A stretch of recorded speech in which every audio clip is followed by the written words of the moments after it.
കമാൽ പാഷ ഇന്നലെ വരെ പറഞ്ഞിരുന്ന പ്രസ്താവനകളിൽ അദ്ദേഹം പറഞ്ഞിരുന്നത് ഗ്രീഷ്മ ഗത്യന്തരമില്ലാതെ ചെയ്തൊരു പ്രവൃത്തിയാണ്, അത് അബദ്ധം പറ്റിപ്പോയതാണ്, ചെറുപ്രായത്തിൽ പറ്റിയതാണ്, ഇളവ് കൊടുക്കണമെന്നൊക്കെയാണ്. എന്നിട്ട് അദ്ദേഹം ഇന്ന് ഈ അപ്പാടെ മാറ്റിക്കൊണ്ട് ഞാൻ അങ്ങനെ പറഞ്ഞിട്ടില്ല, അതായത് തെറ്റ് അല്ല എന്ന് ഞാൻ പറഞ്ഞിട്ടില്ല, ഗ്രീഷ്മ എന്ന കുട്ടിയെ ഞാൻ അംഗീകരിച്ചുകൊണ്ട് പറഞ്ഞതല്ല, കുട്ടി ചെയ്തത് തെറ്റാണ്, പക്ഷേ ശിക്ഷയിൽ ഇളവ് കിട്ടണമെന്നൊക്കെയാണ് പറഞ്ഞതെന്നൊക്കെ പറഞ്ഞിട്ട് അവിടെ ഇവിടെ തൊടാത്ത കുറെ പ്രസ്താവനകളുണ്ട്. അതുകൂടെ ഞാനൊന്ന് കേൾപ്പിച്ചു തരാം.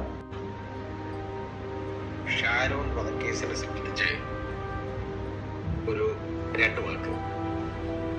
അപ്പൊ അതില് ആ കേസിനെ സംബന്ധിച്ചപ്പോ എന്നോട് ആരെങ്കിലും ചോദിക്കുമ്പോ എനിക്ക് അറിയാവുന്ന ലീഗൽ ഒപ്പീനിയനെ കൊടുക്കാൻ പറ്റുള്ളൂ. നിയമം അനുസരിച്ചുള്ള എനിക്കറിയാവുന്ന കാര്യങ്ങളെ എനിക്ക് പറഞ്ഞു കൊടുക്കാൻ പറ്റുള്ളൂ. അപ്പൊ അതല്ലാതൊരു സംഭവത്തെ കുറിച്ചുള്ള കാഴ്ചപ്പാട് ചോദിച്ചു കഴിഞ്ഞാൽ നമുക്ക് ചിലപ്പോൾ അത് പറയാൻ പറ്റും. അല്ലാതെ ഈ വധത്തിനെ എങ്ങനെ കാണുന്നു, ഇതെന്താണ് ഇത് കാര്യം എന്ന് ചോദിച്ചു കഴിഞ്ഞാൽ അത് ഒരു സാധാരണ ഒരു കേസ് ആയിപ്പോയത് കൊണ്ട് എനിക്ക് അതിനെ കുറിച്ചല്ല നിയമവശമല്ലാതെ എനിക്കൊന്നും പറയാൻ അറിഞ്ഞൂടാ. അങ്ങനെ അത്